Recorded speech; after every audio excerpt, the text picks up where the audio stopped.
Hello. Ni hao. Namasté. Hola. Salut à tous, bienvenue dans ce tout nouvel épisode du podcast J'irai où tu iras, le podcast qui vous partage les histoires de voyageurs qui ont pour seul point commun avoir visité la même ville. Découvrez ou redécouvrez des villes du monde entier à travers le regard de personnes qui ont vécu plusieurs années ou seulement quelques jours. Chaque expérience de voyage est unique, ces voyageurs vous partagent une époque, un moment de vie ou simplement de bonnes adresses. Prenez votre billet, je suis Clara et je vous emmène en voyage. Avant de vous introduire l'épisode du jour, je voulais vous remercier pour l'année qui vient de s'écouler, puisque le podcast a désormais 1 an. On atteint bientôt les 2000 téléchargements. Merci 2000 fois à ceux qui prennent le temps d'écouter les histoires, à mes invités surtout qui m'ont partagé ces histoires. Sans eux, on serait à l'épisode 56 de Comment voyager en solo, ce qui serait bien dommage. Merci à eux, merci à vous. N'hésitez pas à partager le podcast autour de vous si vous avez un proche qui part bientôt en voyage. Je vous laisse tout de suite avec une nouvelle destination à découvrir. Pour cet épisode, nous partons dans un endroit unique, en plein cœur de l'Asie, dans un pays devenu indépendant en 1947 grâce à une lutte pacifique. Il a aujourd'hui réussi à développer sa propre industrie cinématographique. Quotidiennement sous le bruit des klaxons, sa capitale, New Delhi, est cependant marquée par des coutumes ancrées et une spiritualité profonde. Comme vous l'aurez compris, pour cet épisode, je vous emmène en Inde. Avec ses 16 millions d'habitants, c'est un des pays les plus densément peuplés au monde et comptant au moins autant d'histoires individuelles. Parmi elles, celle de 2 voyageurs. Bonne écoute. Avant de partir de l'Inde, j'ai fait une liste des choses qui allaient me manquer et ce qui n'allait pas du tout me manquer dans la liste de ce qui va me manquer. Les tuk-tuk à 1 euro, la street food, les Indiens, les soirées sur le rooftop, les verres en boîte gratuits, les animaux partout dans la rue et le chai du matin et de l'après-midi. Dans la liste des choses qui ne m'ont pas manqué, la circulation, les robinets tout pourris, les innombrables interrupteurs, les prises électriques foireuses, la nourriture bien grasse, les chants de prière le matin très tôt et les gens qui demandent des selfies. Alors, je suis partie en Inde puisqu'en fait, en 2e année d'école de commerce, on pouvait faire un échange à l'étranger, dans une université étrangère. Comme j'étais en alternance, du coup, j'ai quand même eu la chance de faire un échange de 3 mois dans une université. Donc on avait le choix entre vraiment plein de destinations. Celle que moi je voulais particulièrement, c'était une expérience vraiment différente. Je voulais vraiment vivre un choc culturel. Et je voulais également une destination qui faisait pas partir trop longtemps à cause de mon alternance. Et l'Inde est tombée, c'était vraiment comme une évidence en fait, dans les destinations les plus faciles à avoir, les plus courtes en termes de temps. Et au final, j'ai eu quand même beaucoup de chance puisque mon semestre a commencé en janvier 2020. Et il se terminait environ avril 2020, alors que tous les autres étudiants partaient à l'étranger aux environs de mars 2020. Enfin, autant te dire que personne n'est parti cette année-là en échange à cause du Covid. Et moi, pour le coup, j'ai eu la chance de faire quasiment tout mon échange en Inde de janvier à mars. Et je suis rentrée, pour la petite anecdote, avec le dernier avion affrété par Air France avant qu'on se fasse rapatrier d'urgence, je sais pas. Alors quand on dit qu'on part en Inde, d'autant plus quand on est une femme et qu'on est jeune, chaque personne avec qui tu dis que tu pars en Inde, tout le monde va te raconter une anecdote atroce sur le pays, te raconter des histoires de kidnapping, de viol, d'arnaque, enfin voilà, il y a plein de gens qui ont des a priori vraiment très peu luisants sur l'Inde.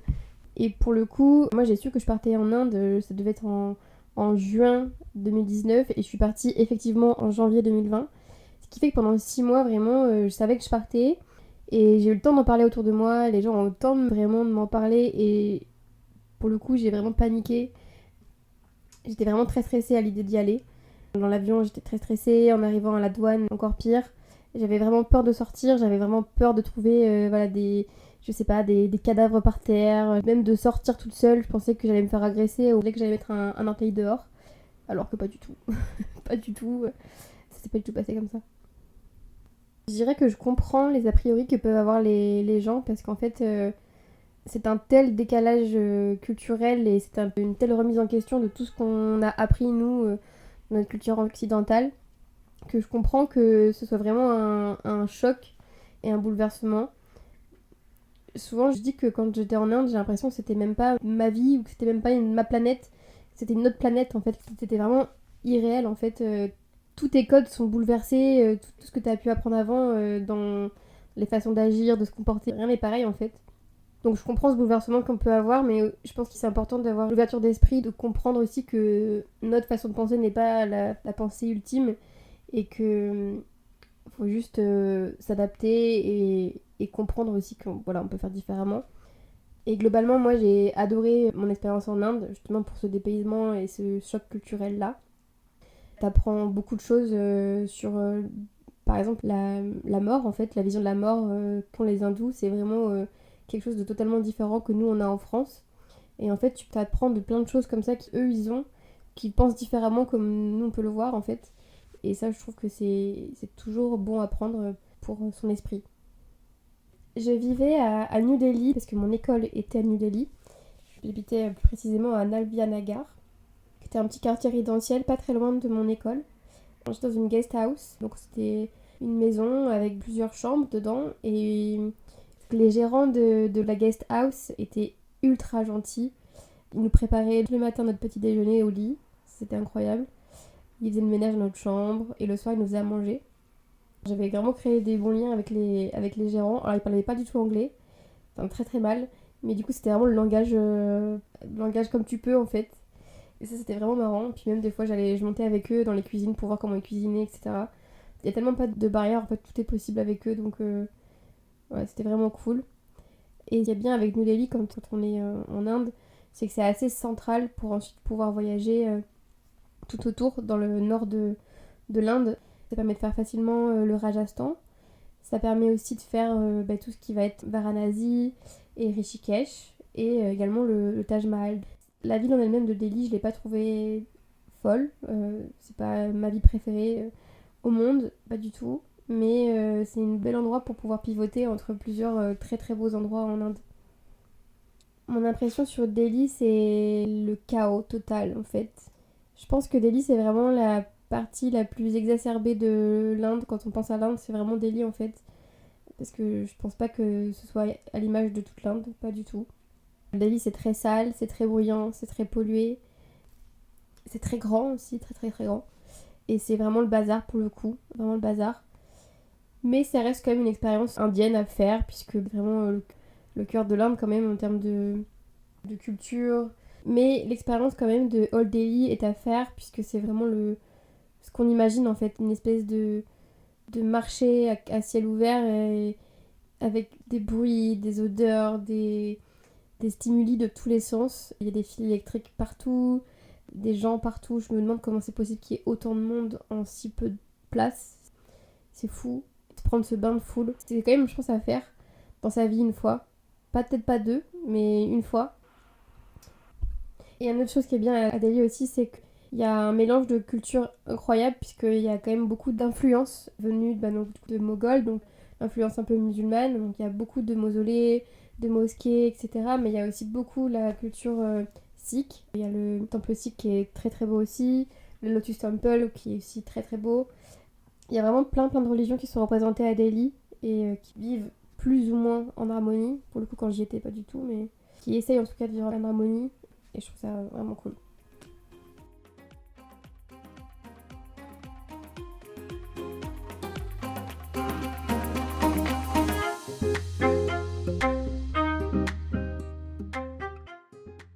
Je voyage souvent pour découvrir de nouvelles choses, donc ça va être de la culture, l'histoire du pays ou de l'endroit que je visite, les paysages. Donc c'est plutôt des visites touristiques, découvertes, et après j'essaie quand même un peu de me reposer, mais ça vient plutôt dans un second temps. Donc j'ai principalement visité la France avec mes parents quand j'étais plus jeune, et maintenant c'est soit un peu en solo ou avec des potes dans l'Europe ou des pays limitrophes de la France. Donc pour moi, l'Inde, ça a été un grand changement. Je quitte l'Europe pour la première fois et je change complètement de culture. Alors c'est venu du mariage de mon frère. Mon frère s'est marié avec une indienne et du coup on avait le mariage en France et là on devait faire le mariage en Inde et pour profiter de cette occasion et marquer le coup, au lieu de prendre une semaine, on s'est dit on va partir complètement découvrir l'Inde pendant 3 semaines avec toute ma famille, donc mon père, ma mère, mon frère et moi et aussi ma grand-mère de 87 ans. On s'est tous chauffés pour y aller. C'était trop cool. Donc, on avait comme but de visiter New Delhi. Donc, le mariage avait lieu à New Delhi. Et aussi de visiter les alentours comme Jaipur et Agra. C'est très clivant dans le sens. C'est un peu le pays des contrastes. Moi aussi, j'avais beaucoup d'a priori, souvent péjoratifs. Mais j'ai été agréablement surpris. Les Indiens sont souriants, sont gentils. Après, j'étais dans la période pas du tout touristique. Il faut savoir que la période touristique en Inde, c'est plus novembre jusqu'à mars. Donc là, on était vers la fin de la période. Ma première impression, quand on atterrit, c'est la pollution. Au niveau de l'horizon, on a une sorte de pellicule grisâtre, marronâtre de pollution. Donc ça, c'est à peu près dans toutes les villes. Le smog, on appelle ça. Les vaches aussi. J'ai vu des vaches manger du plastique. C'était vraiment pas terrible. Et donc ça m'a choqué. Et aussi la conduite. La conduite est à gauche, vu que le volant est à droite, c'est la conduite anglaise. C'est pas ça qui m'a plus choqué, c'est surtout le bruit constant de klaxon. Et ils conduisent au klaxon. C'est ça qui est rigolo. C'est que c'est pas forcément le klaxon comme chez nous, où c'est pour prévenir d'un danger ou juste râler. Genre j'ai une mauvaise journée, je klaxonne. Non, là c'est juste pour prévenir je suis derrière toi, décale-toi, ou juste indiquer ma présence pour pouvoir passer. C'est des routes à 5 voies où il y a à peu près 10 à 12 voitures dans la totalité de la largeur de la route. Des gens qui sont à 4 ou 5 sur un scooter, les tuk-tuk remplis.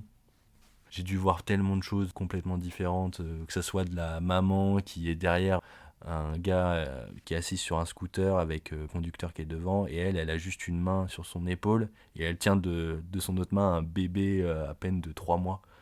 Et ils se prennent des dos d'âne, et tu te demandes comment ils font pour tenir sur le scooter. C'est des choses que tu vois presque tous les jours. Et à la fin, ça devient limite normal.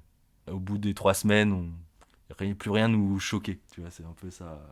En Inde aussi, il y a tellement de choses à la minute ou à la seconde qui se passent quand tu te poses dans la rue. Tu peux voir une vache qui traverse la route, des gens qui klaxonnent, tu peux te retrouver avec un tuk-tuk avec 10 personnes à l'intérieur alors que normalement tu rentres à 4 voire 5 grands max. Donc il se passe tellement de choses. Voir aussi la misère, les enfants en malnutrition. C'est ce qui m'a le plus choqué.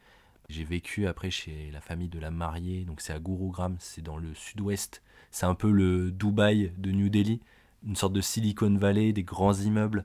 On leur a fait quand même 100% confiance, mais on a vraiment essayé de rentrer un peu dans leurs habitudes, de voir où ils pouvaient sortir et ce qu'ils pouvaient nous conseiller. Donc ça, c'était trop cool. On a découvert plein de lieux qu'ils avaient visités ou quand ils étaient plus jeunes, ou ça faisait longtemps qu'ils n'avaient pas pu visiter. Donc ça a été aussi une redécouverte pour eux aussi.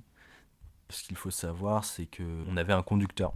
Et aussi, on faisait appel à des taxis pour nous emmener de Gurugram jusqu'à New Delhi. Donc c'est à peu près 40 minutes. On est arrivé à New Delhi, on a passé 2 jours pour voir la famille. On n'a pas forcément visité d'abord New Delhi. On est juste passé pour aller chez les grands-parents dans le quartier des ambassades. Donc c'est des grands quartiers très boisés, très beaux, très propres. Puis après ça, on est parti à Jaipur. Après, on est revenu une semaine pour visiter une partie de New Delhi et se préparer au mariage. Il y a eu les quelques jours de mariage. Et après, à la fin du voyage, c'était le séjour à Agra. Voilà, pour récapituler tout mon périple. À New Delhi, nous avons visité en premier Qutub Minar, qui est un minaret de 72 mètres de haut, qui est un des monuments les plus visités à New Delhi, je crois devant le Taj Mahal. Qutub Minar, c'était sympathique. Après, on n'est pas resté trop longtemps, mais je pense qu'il y avait des jardins à visiter à côté pour avoir vraiment une vue du minaret. Et on ne peut pas y rentrer parce qu'il y a eu un mouvement de foule il y a des années de ça qui a tué beaucoup de gens. Et les gens se sont retrouvés à mourir piétinés dans le minaret. Donc depuis, on ne peut plus rentrer à l'intérieur. On peut juste voir de l'extérieur. Mais c'est impressionnant. On l'a fait assez rapidement parce qu'après on a enchaîné pour aller voir le temple de Askardam, qui est un temple qui date d'une quinzaine d'années, qui est tout récent, je crois que c'est un des plus beaux temples hindous que j'ai pu voir. mais à l'intérieur c'est que du marbre, que de la pierre rouge. C'est magnifique, t'as des statues à l'intérieur, des détails. Jamais vu un niveau de détail aussi poussé dans ce temple-là. Malheureusement, on peut pas prendre de photos. C'est une sécurité qui est encore plus accrue que dans un aéroport. On a vraiment juste le droit de prendre l'argent parce qu'en Inde, l'argent compte et qu'il y a des commerces, il y a de quoi se nourrir à côté du temple. Ce qu'il faut savoir, c'est qu'il y a une différence de prix si vous êtes étranger ou indien quand vous allez dans un musée. Ça va un Indien va payer 50 roupies pour rentrer et vous allez payer 500 roupies. Bon, après, c'est normal pour tout ce qui est l'économie, pour le tourisme, mais c'est franchement 500 roupies, c'est 6 euros. Donc, pour la beauté des temples et de l'architecture, je trouve ça pas non plus très très cher. C'était ultra dépaysant. Donc ça, c'était une grosse journée. Et après, on est allé à Connaught Place, qui est un quartier anglais. C'était vraiment l'architecture anglaise en plein New Delhi. C'est que des bâtiments blancs, alors que d'habitude, c'est de la brique ou c'est de la pierre rouge. Donc ça dénote pas mal. Mais c'est un quartier un peu riche. Et le lendemain, on a enchaîné au Red Fort, donc qui est le fort de New Delhi. Donc c'est un fort qui a accueilli le roi, qui a accueilli ses femmes. Donc tu as toute une partie aussi, les différentes mosquées, tu as toute une histoire de l'Inde aussi, il y a une partie de musée qui n'est pas forcément très intéressante, je ne la recommanderais pas forcément, où tu as une partie sur les architectes indiens, sur l'histoire aussi de l'occupation anglaise en Inde, qui est aussi intéressante.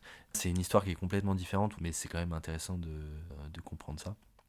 On a fait le Red Fort puis le marché, tu avais un périple après en tuk-tuk. Donc c'est toute une expérience, c'est trop dur de te dire juste ça parce que en fait c'est tout ce qui va être autour qui va être intéressant. Ça va pas être qu'un seul lieu, c'est juste comment tu vas aller jusqu'à ce lieu. Tu vois, genre tu vas prendre un tuk-tuk parce que t'es obligé, tu peux pas traverser ou c'est trop galère. Tu vas prendre un tuk-tuk, on va essayer de te marchander, tu vas tomber sur plein de guides qui vont essayer de se vendre. C'est plein de choses différentes. Et là en face du Red Fort, on a le Chandni Chowk qui est une sorte de quartier du marché. Donc là, c'est vraiment un marché typique indien, une grande route avec des magasins de costumes, de la street food. Donc après le Red Fort, on est parti acheter des costumes, parce qu'on devait aussi préparer un peu le mariage, et aussi manger tout ce qui est plats locaux. Donc on a mangé aussi là-bas dans une chaîne de fast-food qui s'appelle Aldiram, et goûté au pani puri, c'est une sorte d'apéritif. Donc pani, ça veut dire eau, donc c'est une sorte de biscuit, de chips qu'on perce, un chips qui aurait gonflé. On le perce avec son doigt pour faire un petit creux dans ce chips là qui a gonflé. Et à l'intérieur, on peut mettre du riz soufflé, de la pomme de terre, une petite sauce sucrée. Et après, on trempe ce chips dans une eau soit sucrée ou épicée. Et on gobe tout ça d'un coup. Et c'est un peu leur chips de l'apéro. Et c'est trop bon. T'en prends 1, 2, 3. C'est pas trop épicé. Je recommande ça, des pani puri. Normalement, tu peux aussi en voir en street food, côté des routes. Ils se prennent 2-3 chips et c'est très très bon.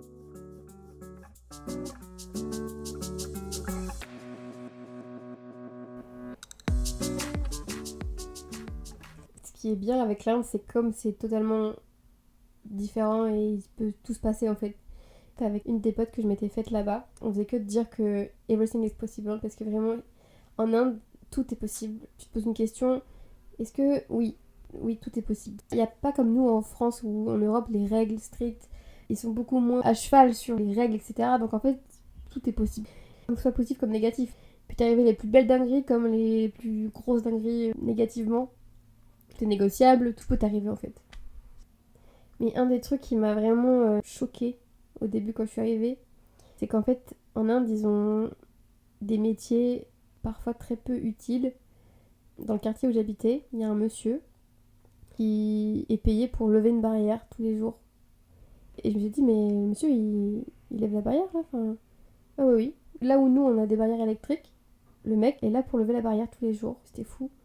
Bon maintenant dit comme ça paraît pas si fou. Ou alors par exemple dans l'ascenseur de la banque, il y a un mec qui est là pour taper les chiffres dans l'ascenseur. Un exemple de quelque chose qui est pas du tout surprenant pour eux, mais carrément surprenant pour nous. Il y a des jours où on avait cours, je sais pas, à 10h. À 10h15, il y avait personne dans la salle. Pas de prof, pas d'étudiants, personne. Et moi, j'étais en mode, le cours est annulé ou quoi? À 10h16, je sais pas, le prof il arrive. Enfin, je lui demande, mais du coup, le cours annulé? Vous avez envoyé un message? Oh non, non, ils vont venir. Comme ça, ils vont venir. Ah bah oui, ils sont venus. Ils sont venus, mais il était genre 10h30. Alors moi, chez nous, en France, on a une règle. Au bout de 15 minutes, si le prof n'est pas là, c'est annulé. Et il dit non, non, mais t'inquiète, ils vont venir. C'est pas leur priorité d'être à l'heure. Alors à New Delhi, ce qui est bien, c'est que le métro, il est très propre, très grand. Donc c'est assez facile de se déplacer dans Delhi avec le métro, si on peut pas prendre le tuk-tuk. Globalement, je me déplaçais quand même souvent en rickshaw, donc c'est en tuk-tuk, pour découvrir la ville. J'aimais beaucoup mon quartier, Nalvian Nagar, parce qu'il y avait un petit marché, il y avait mon club de yoga, il y avait des petits restos qui étaient sympas, etc. pour prendre un café, qui était vraiment cool. Sinon, pour sortir, j'allais à Oskaz. J'ai déménagé là-bas après. Oskaz, c'est pareil, un tout petit quartier, mais avec un peu des bars un peu branchés. Il y avait un restaurant de brunch qui était trop bien. Donc c'était vraiment cool. Après, il y a vraiment quand même beaucoup de choses à faire à Delhi, même si voilà, j'ai dit que c'était pas la plus belle ville que j'ai faite de ma vie. Il y a quand même plein de choses à faire. Il y a des très beaux parcs à visiter qui sont très agréables. Dans les parcs, il y a des petits temples qui sont installés, donc c'est trop beau. Ce que j'avais beaucoup aimé à Delhi, c'est le Mayon's Tomb. Je l'ai fait plusieurs fois, d'ailleurs, j'ai dû faire 3 fois. Donc en fait, c'est dans un parc très très vert, très agréable. Le Mayon's Tomb, c'est un mausolée qui ressemble beaucoup au Taj Mahal, mais en marron. Et pour le coup, ça c'est vraiment très très beau à voir le coucher du soleil, puisque bah, c'est une immense étendue et c'est vraiment très chouette à faire. Contrairement au Taj Mahal, là tu peux monter carrément dans le monument. Et donc tu as une belle vue sur le parc, etc. Enfin, c'est vraiment super beau. Ce qui est vraiment bien avec Delhi, c'est que tu peux bouger partout. Comme j'étais à l'école mais que j'avais pas beaucoup de cours, on pouvait facilement prendre des bus de nuit pour aller voyager donc dans le Rajasthan. Dans le Rajasthan, on a pu faire Jaipur, Jodhpur et Jaisalmer. Tout ça en bus de nuit. Donc les bus de nuit, il faut quand même être accroché hein, parce que c'est des trains couchettes, ils roulent n'importe comment. C'est un miracle que je suis encore en vie en fait parce que les mecs ils roulent à des allures pas possibles. Une fois dans la nuit, je me suis réveillée et en pleine nuit, du coup, je vois comment le mec conduit. Je vois la route et je fais mais quoi? C'est comme ça que le mec conduit depuis tout à l'heure? Vraiment, j'ai dit, mais attends, on va crever en fait. Parce que le mec conduisait vraiment n'importe comment. Mais c'est maîtrisé en fait.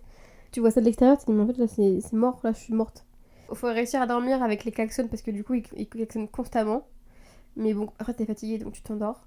Les bus de nuit, c'est vraiment une expérience à part entière, c'est dingue. Et ce qui est dingue avec l'Inde, c'est qu'on se rend pas compte en fait que la France, la plus grande distance que tu peux faire, ça va être genre Brest-Marseille. Tu t'en as pour, je sais pas, 12 heures. C'est le maximum qu'on peut faire. Là, il faut se dire que le minimum que tu peux faire, c'est 12 heures en fait. Parce que je crois que Delhi-Jodhpur, ça devait être 10 heures, 12 heures même. Et c'est vraiment la plus petite distance. À la fin, tu perds la notion des distances. Je pense que c'est pareil en Australie ou aux États-Unis parce que tellement l'échelle est différente. Un trajet de 10 heures, c'est un trajet, c'est pas loin. Si bien qu'un jour, on a été allé jusqu'à Rishikesh et ça devait être genre 16 heures. Et maintenant, je me dis, mais ça va pas 16 heures. Alors qu'avant, c'était en mode, oh oui, c'est un petit peu long, mais bon, ça va. En vrai, ça va parce que tu prends le bus, il est 19 heures et t'arrives le lendemain matin au réveil, quoi. Donc c'est pas si choquant que ça au final. Ce qui dit que normalement, en avion, t'as traversé la planète, enfin, c'est fou.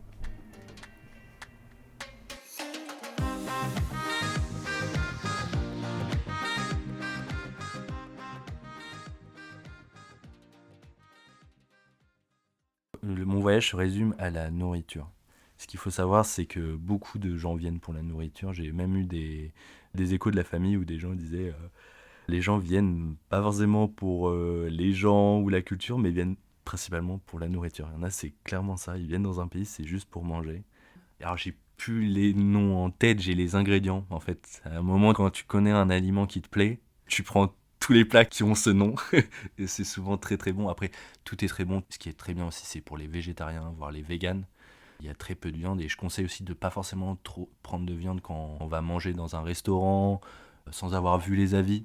On essaie aussi de manger principalement dans des hôtels ou dans des restos, soit qu'on nous conseillait, ou soit qu'il y avait une bonne note, ou des chaînes, vraiment, des chaînes de restauration. Il y en a aussi en Inde. On privilégie ça plutôt que des petits, je sais pas comment appeler ça, des petits boui-boui, des petites shops qui sont à même la rue, à même la pollution. Donc en plat, moi mon aliment préféré c'était le panir, c'est une sorte de tofu mozza. Donc c'est une sorte de fromage qui ne font pas trop, qui est un peu caoutchouteux, mais qui est tellement bon dans des plats en sauce. Beaucoup de plats en sauce aussi. La cuisine en Inde, c'est beaucoup de plats en sauce, des panirs, des chapatis, donc des pains. Chapati, c'est du blé dur, si je dis pas de bêtises. Le naan, c'est du blé tendre. C'est différents types de pains. Donc c'est très très bon. Et j'ai un dessert qui rentre dans mon top 3. C'est le ras malai. C'est un dessert qui coûte très très cher parce que il est composé de beaucoup de safran et de cardamome qui sont quand même des épices qui coûtent très très cher. Et c'est pareil, c'est du lait caillé qui baigne dans du sucre, du lait infusé au safran et à la cardamome. C'est très doux. Ça passe tellement bien à la fin d'un repas. Bon, c'est beaucoup des plats à base d'huile aussi, il y a beaucoup d'huile. C'est souvent servi en pot et on vient se servir avec une cuillère. Et après, on vient saucer avec son pain, son riz. Et donc c'est vraiment quelque chose où on pioche. C'est très dans le partage comme nourriture. J'ai des adresses à vous conseiller, notamment à Agra. Donc c'était dans la dernière partie du voyage. On était à un hôtel qui s'appelle Aman Homestay. Et en fait, c'est une grande maison qui est transformée en hôtel par les gens qui y habitent, donc ils vivent au rez-de-chaussée. Et tous les soirs, ils proposent de faire à manger. Donc tu peux venir avec eux faire à manger. C'est des plats en sauce, donc tu as du paneer masala, le fromage dans l'épice masala. Après, il y avait des aubergines fumées, du chou-fleur un peu masala, très très bon, et du riz. Et ça, c'était vraiment à tomber par terre. Et aussi des boules de farine trempées dans du sucre pour le dessert. Les autres étaient vraiment des amours. C'était très souriant, c'était très très cool de voir le Taj Mahal de si loin et d'avoir de la nourriture mais tellement bonne. C'était un peu plus cher, on était sur 790 roupies par personne, ce qui équivaut à peu près à 8-9 euros. Pas non plus déconnant vu qu'on avait des parathas, donc des pains indiens à volonté.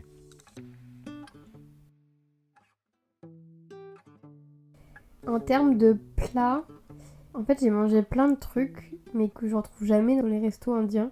Notamment parce qu'en fait j'ai pas beaucoup mangé de viande là-bas. Je pense que j'ai dû manger 80% végétarien. C'était surtout des dalles.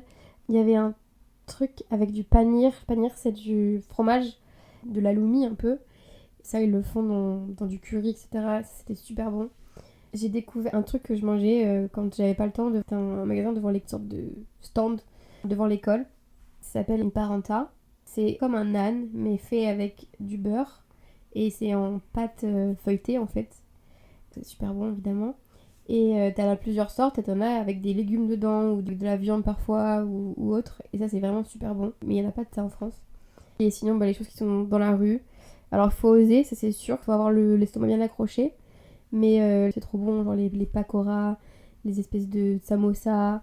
Et l'avantage de l'Inde, en fait, c'est que comme ils sont principalement végétariens, t'as quand même très peu de chances de tomber sur une viande avariée ou quelque chose comme ça, parce que c'est que des légumes frits et t'as quand même très peu de chances de tomber malade. Une anecdote qui est assez marrante, vraiment à l'image de la France, c'est les repas qu'on prenait en Inde quand j'étais à l'école. Le midi, on avait évidemment une pause déjeuner. J'étais avec un autre étudiant français avec moi. Et on a l'habitude quand même, quand on est à l'école en France, c'est le midi, c'est vraiment, ou même au travail, la pause déj, c'est vraiment institutionnalisé. On prend le temps de déjeuner, on prend le temps de parler, de faire le récap de la journée pendant le déjeuner, etc. Et en fait, eux, pas du tout. En fait, eux, c'est vraiment juste pour se rester pause pour manger. Et donc, du coup, ce qui fait que eux, ils mangeaient hyper vite. Il restait toujours à la fin les deux Frenchies qui étaient encore en train de manger son plat, parce que nous, on était en train de parler, on était en train de... Je sais pas ce qu'on faisait, mais eux, ils avaient vraiment pas le temps de manger, quoi. C'était vraiment... on mange, quoi. Et par contre, après, ils prenaient le temps de boire un chai dans le petit camion en face de l'école. Ils prenaient vraiment le temps de parler, faire des bêtises, etc. Mais par contre, manger, non, c'est vraiment juste on mange.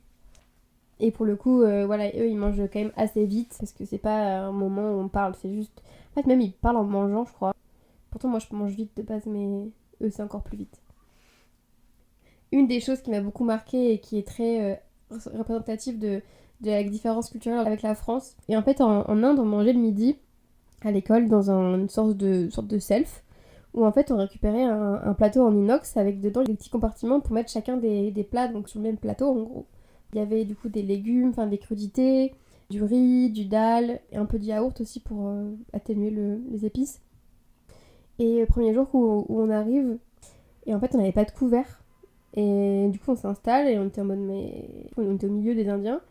On les regarde eux manger Et on a dit, mais putain, ils ont pas de couvert.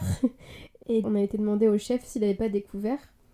Et les mecs nous ont regardé en mode, mais ok, ok, bah je vais vous chercher ça. Mais il a dû chercher vraiment super loin dans ses tiroirs parce que il a mis quand même pas mal de temps à nous trouver des couverts. Et en fait, non, la technique c'était de manger juste, de prendre son dalle avec le nan. Et en fait, pas besoin de vaisselle quand c'est comme ça. Ce qui m'a beaucoup surpris, ce qui fait très bizarre au début, c'est la surreprésentation des hommes dans la rue. Parce que les femmes sont souvent à la maison. Il y a aussi statistiquement moins de femmes en Inde également. Et ça se ressent quand même beaucoup dans les rues, dans les bâtiments, dans les lieux, etc. Et en tant que femme blanche, parmi tous ces hommes indiens, c'est un peu perturbant au début parce qu'en plus, ils ont tendance à tenir le regard très longtemps. Ils regardent fortement l'insistance, mais ils veulent pas forcément quelque chose de mal, hein, c'est juste nous, dans nos codes à nous, ça se fait pas de regarder les gens, encore moins les femmes, enfin voilà. Eux, c'est pas forcément dans leur code de. Personne ne leur a dit que c'était mal, hein, donc du coup, ils le font. Ça, c'est un peu perturbant, mais au bout d'un moment, j'ai envie de dire qu'on s'y habitue. Ce qui revient aussi souvent, c'est que, encore une fois, quand on est une femme blanche avec les yeux bleus et qui sont pas forcément souvent habitués à voir des touristes, ils me prenaient quand même souvent en photo. Alors, soit ils me demandaient, soit ils faisaient comme si je voyais pas. Ils me font genre qu'ils se prennent en photo eux en selfie, mais en fait, derrière, on me voit moi. Des fois, c'était un peu la quête à la photo. Et même une fois au Taj Mahal, on a dû passer, je pense, un quart d'heure à faire des photos en boucle. Parce qu'en fait, il suffit qu'il y en ait un qui te prend en photo. Après, ils arrivent tous pour te prendre en photo. Je crois que le français, l'européen, c'est un peu le trophée sur leur table de nuit, je pense. Ils doivent t'afficher dans leur album photo et en mode, t'as vu, j'ai parlé à un européen et tout. Je sais pas, c'est. C'est lui, c'est marrant. Tu te dis, oh cool, j'ai fait des photos et tout. Mais au bout d'un moment, t'es là, non mais c'est bon, laissez-moi, je suis pas une star. Laissez-moi mon anonymat en fait. Donc après, non, à la fin, on était un peu plus sec sur les photos parce que bah, on voulait juste faire notre vie quoi.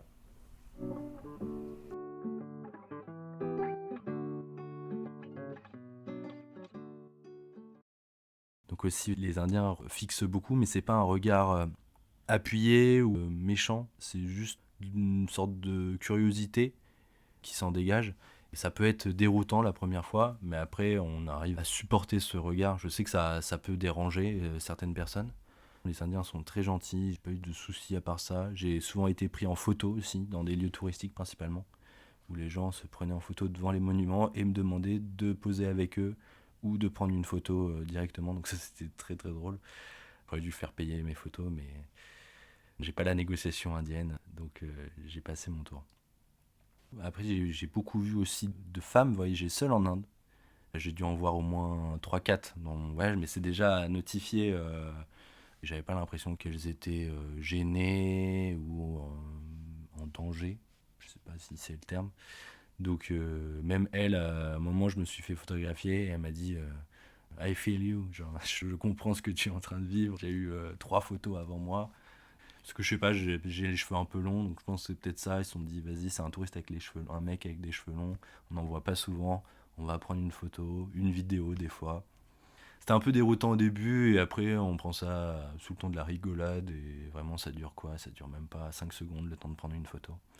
Donc non, pas du tout dérangeant. Celebrity for no reason. J'étais célèbre que dans ce pays, donc c'était rigolo. À Agra aussi, il y a le Taj Mahal, et franchement, le Taj Mahal, ça vaut son pesant d'or. Ça vaut clairement son appellation dans les 7 merveilles du monde. Ce qu'on a fait, c'est qu'on s'est levé vers 5 heures du matin pour y aller au lever du soleil. Il y a beaucoup moins de monde, et c'est une atmosphère qui est tellement figée, genre tellement poétique.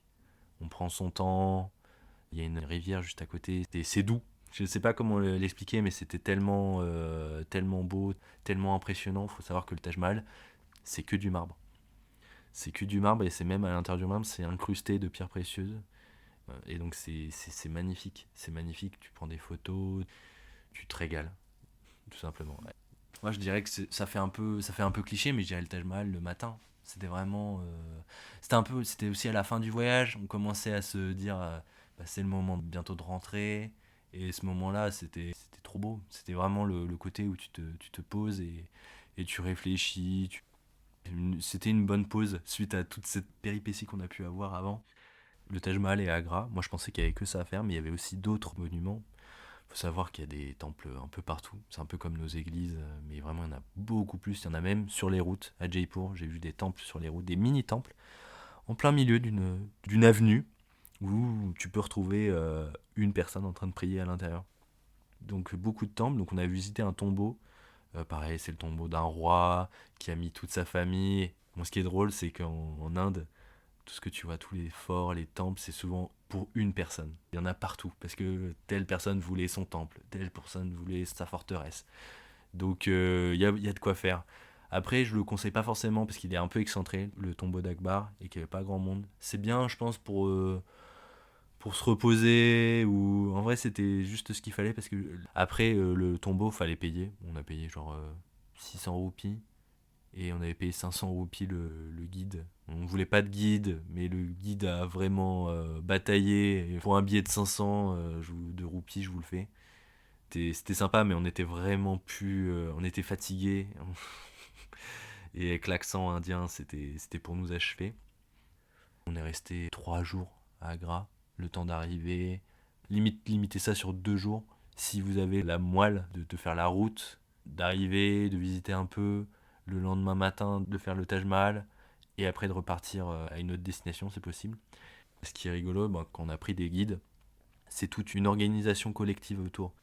Où si tu dois faire des emplettes, bon souvent tu vas devoir faire des emplettes, il va t'emmener dans les magasins qu'il aime ou avec qui il travaille, et même des fois ça peut t'arriver qu'un guide te dise là où tu vas aller c'est pas bien, je préfère te le dire avant, et tu vas devoir refuser au moment où tu vas devoir rentrer dans l'endroit. Donc, ça nous est arrivé une fois, on voulait manger quelque part, il nous a amené dans un endroit où il y avait l'activité des éléphants, mais aussi un restaurant. Et donc il nous a dit bon, je vous conseille ce restaurant, mais moi si j'étais vous, je n'irais pas. Vous n'avez pas voulu faire des tours d'éléphant, ok. Et donc il nous a amené après directement dans un autre restaurant, mais on a dû dire non au restaurant. Quand on prend un guide, il faut savoir que le guide à la fin de sa visite du monument, et donc ça peut paraître un peu des fois dérangeant parce qu'il peut nous emmener, pas de force, mais il peut nous emmener dans un magasin et on se retrouve devant 5 vendeurs qui sont là pour vendre leur bibelot, leur tapis. Pas d'obligation d'achat, mais ça peut être un peu saoulant après une bonne journée, on se retrouve, on veut peut-être rentrer chez soi, et là on se retrouve face à des vendeurs aguerris qui veulent te vendre leurs plateaux de marbre, leurs éléphants en miniature par exemple. Faut être au courant que si on prend des fois un guide, il va te dire ah vous êtes intéressé pour acheter des souvenirs, ah bah venez suivez-moi, et hop tu te retrouves après dans une salle devant des vendeurs. Et aussi, tu peux tomber sur des très bonnes adresses de bouffe. Mais j'ai aussi une anecdote où le guide était ami avec une personne, mais comment l'expliquer? La nourriture n'était pas forcément très très bonne, donc du coup, il nous l'a conseillé à côté. Il nous a conseillé de ne pas y aller. Bon, pas en face de son collègue, mais du coup, on a refusé après ça.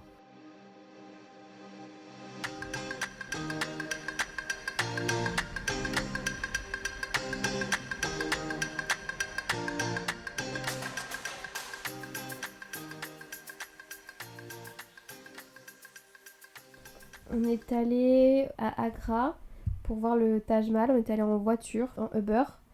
Ce qui est bien avec le fait d'y aller en Uber, c'est que généralement le gars il t'emmène et il te ramène, genre il reste sur place et il te ramène le soir.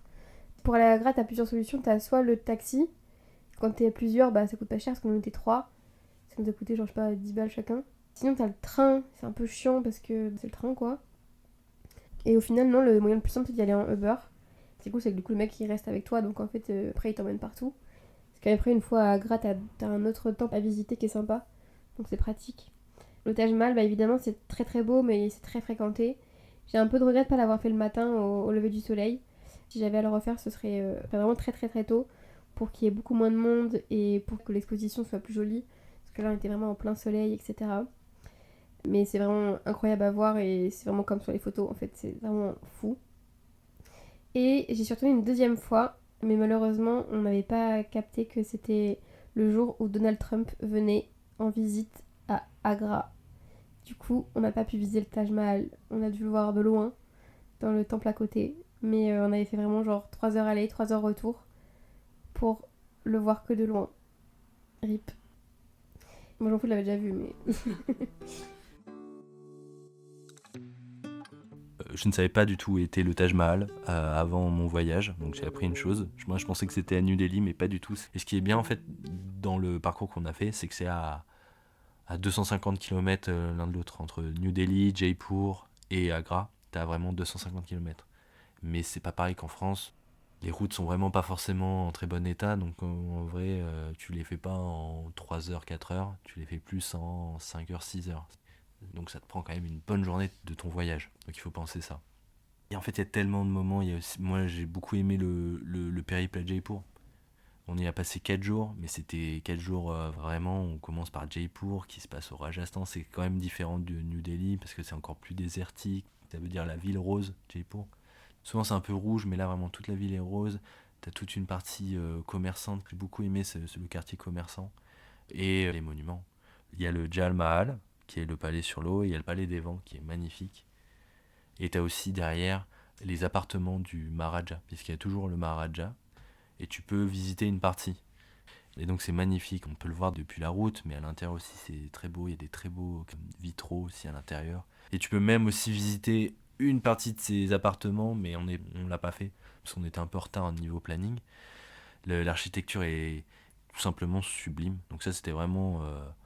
c'était trop beau. Avec le Amber Fort pour le côté paysage et pour le côté architecture, le Hawa Mahal. Et donc tu avais aussi un endroit où on peut regarder les astres. C'est un observatoire, ils appellent ça le Janta Mantar, Yantra Mandir, voilà.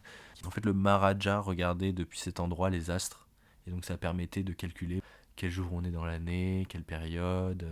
C'est des outils qui marchent par rapport au soleil. Et donc tu as des outils qui marchent quand c'est l'hiver, mais aussi quand c'est l'été.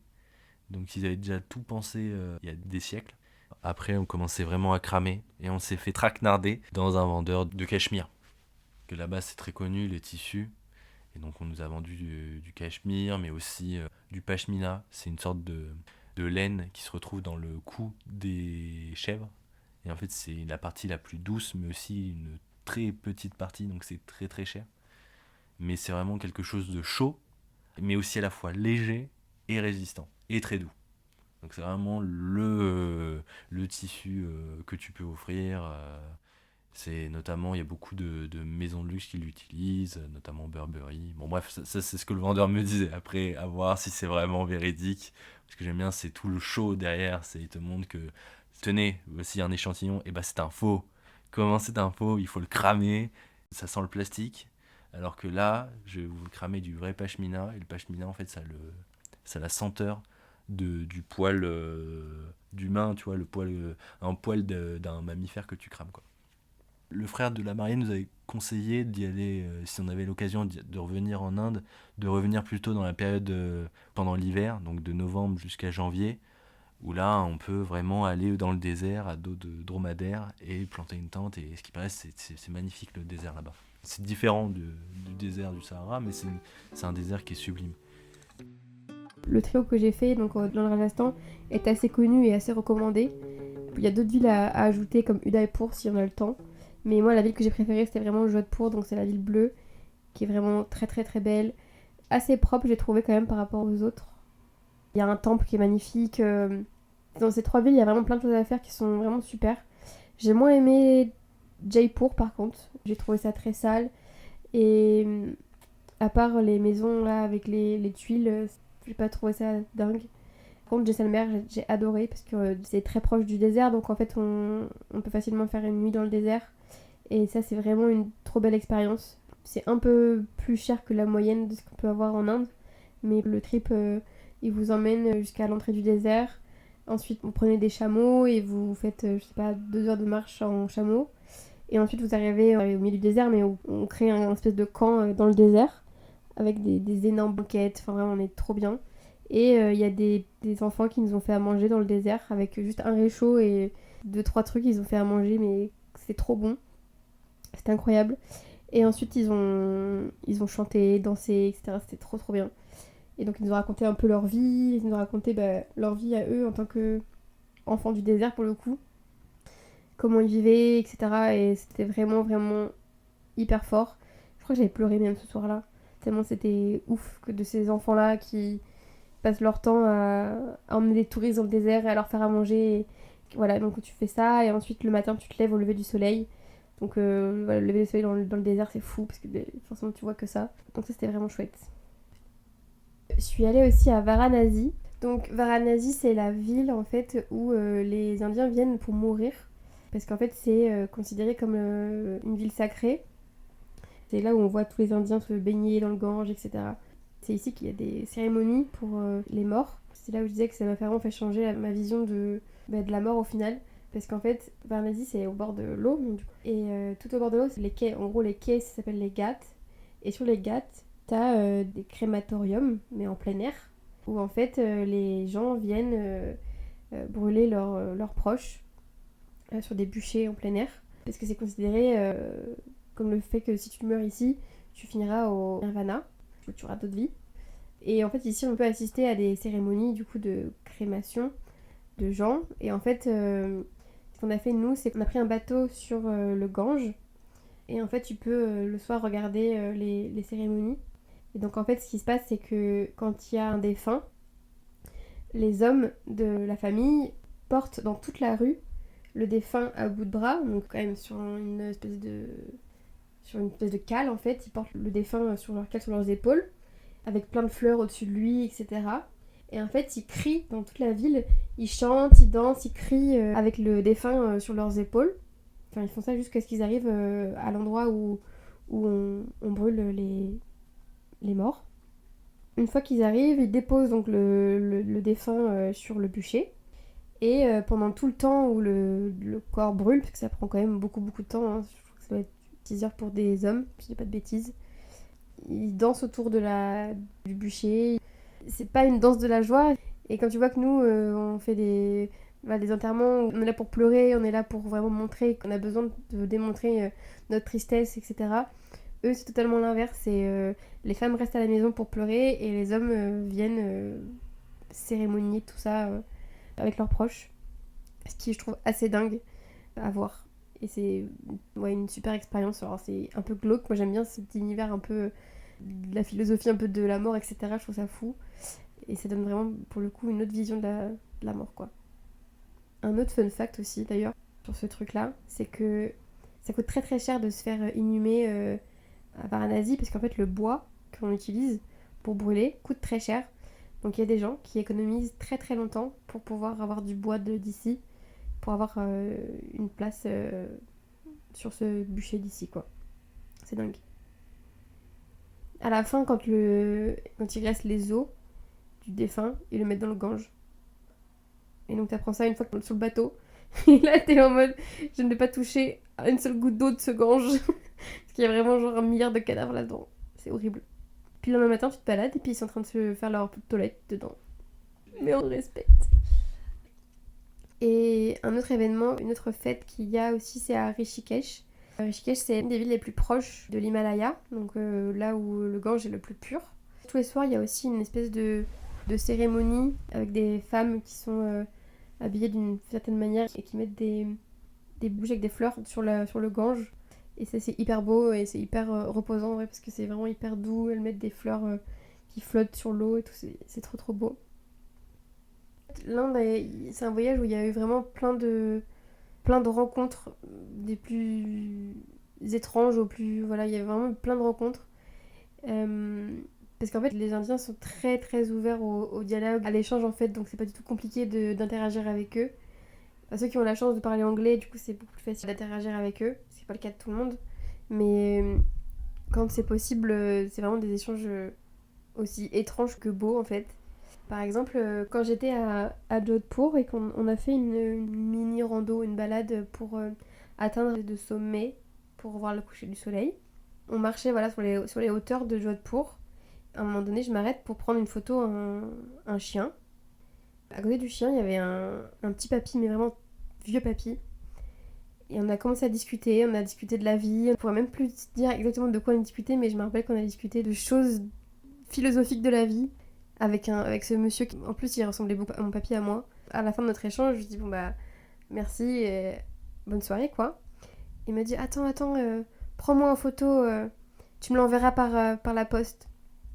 Et du coup, j'ai dans mon téléphone un shooting photo de ce monsieur qui vraiment prenait la pose. Alors il faut imaginer que en fait le monsieur pose devant une vue parce qu'en fait c'était dans les hauteurs. Et il est trop beau parce que vraiment il est hyper photogénique. Donc, la photo je lui ai envoyée par la poste. Je sais pas s'il a reçu ou pas un jour. Ma maman l'a imprimée sur une toile. Du coup il faut savoir que chez ma maman il y a un papy indien qui est affiché sur une toile au milieu du palier. Voilà.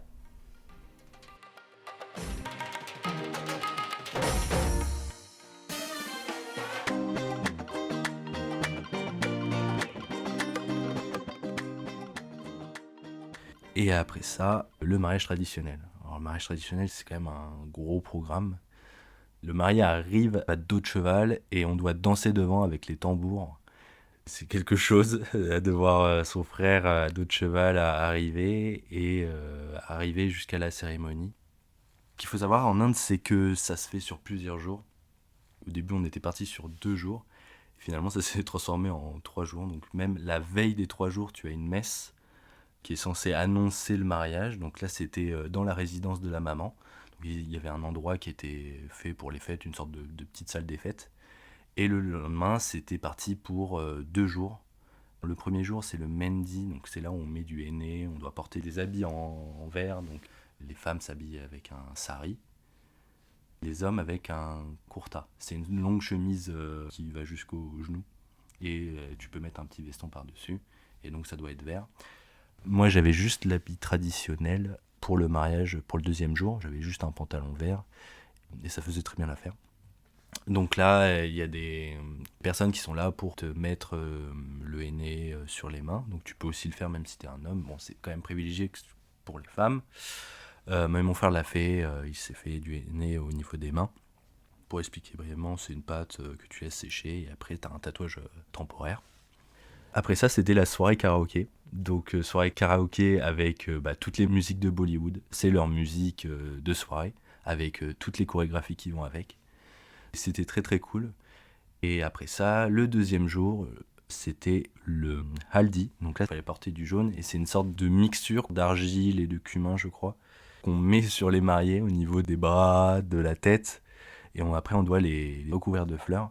Donc c'était trop cool là-dessus. Après, les tambourins étaient un peu trop forts. Vraiment, ils doivent être sourds, les gens qui jouent du tambour. Alors, ce qu'il faut savoir, c'est que ça commence sur les coups de 18h. Ce qu'il faut savoir aussi, c'est que les gens qui sont là sont payés, mais il y a aussi une culture du tips ou de la monnaie. Chez nous, c'est tabou, mais chez eux, pas du tout. Ils marchent beaucoup pour l'argent et c'est normal, parce que c'est un pays très contrasté, très très pauvre. Et là-dessus, il y a une coutume, c'est que tu dois prendre des billets dans ta main avant de les donner à ces gens-là, et tu dois faire des tours, des moulinets autour des gens qui te sont chers, et après donner ce billet-là, par exemple, aux mecs qui font du tambour ou à la personne qui tient le cheval. Et en fait, c'est pour expier le mauvais sort et appeler la bonne fortune sur les gens que tu as jeté un sort avec ton billet, quoi. C'est un peu une sorte de baguette. Donc c'est très très drôle. Donc il y avait beaucoup d'oncles, de gens de la famille de la mariée qui faisaient ça. Et c'est leur coutume. Au fur et à mesure, on arrive vers le lieu du mariage et là, on se retrouve avec le gars du cheval qui ne veut pas laisser descendre mon frère car il n'est pas assez payé. Donc on doit renégocier, le repayer, ainsi de suite. Et là, arrivé à l'entrée de l'endroit où a lieu le mariage, toutes les cousines de la mariée nous demandent de payer une sorte de péage pour laisser rentrer le marié. Donc c'est quelque chose qui est un peu déroutant, j'avoue, ce côté de tout le temps négocier, tout le temps payer pour des choses qui ne devraient pas être payées. C'est le mariage de ton frère, pourquoi tu devrais payer tu payes déjà une partie ou t'es invité, il n'y a pas besoin. Mais là-bas, c'est vraiment leur culture. Donc ça m'avait un peu dérouté. C'était marrant parce qu'au final, il y avait de la négociation, ça se chamaillait, c'était très bon enfant.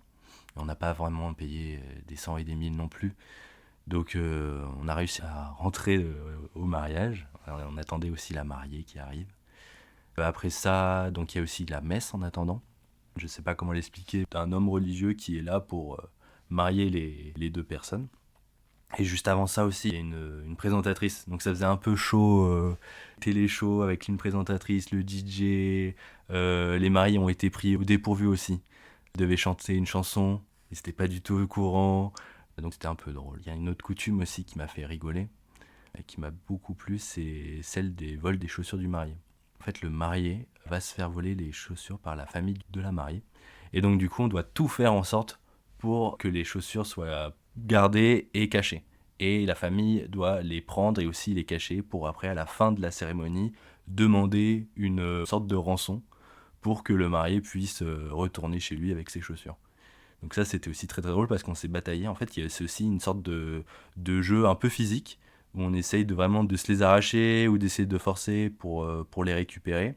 Et après vient le temps de la fameuse négociation qui vraiment rythme toute la vie en Inde, cette négociation pour de l'argent. Après, les danses, les chants aussi, Bollywood, c'était top. Une sacrée soirée, plein d'expériences, plein de souvenirs. L'Inde, c'est comment dire, c'est toute une expérience en soi. Il y a vraiment pas un moment, c'est tout un package, je trouve.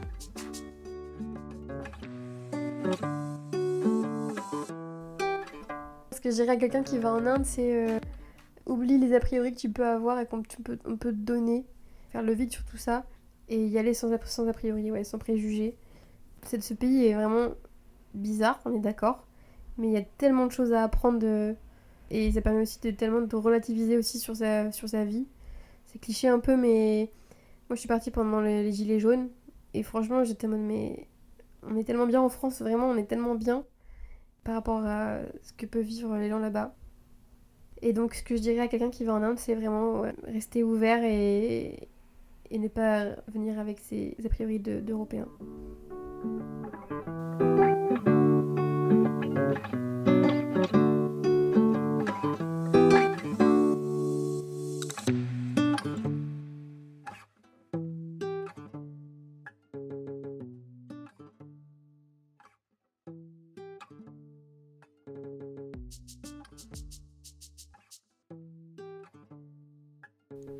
Merci d'avoir écouté cet épisode. Merci à mes deux invités, Zoé et Quentin, d'avoir accepté de parler dans ce micro. Si cet épisode vous a plu, abonnez-vous au podcast sur votre plateforme d'écoute préférée et sur Insta. N'hésitez pas à partager cet épisode à votre ami qui part en Inde très bientôt. On se retrouve durant l'été avec des épisodes hors série. Les épisodes des histoires de voyageurs reviendront à la rentrée. À la prochaine!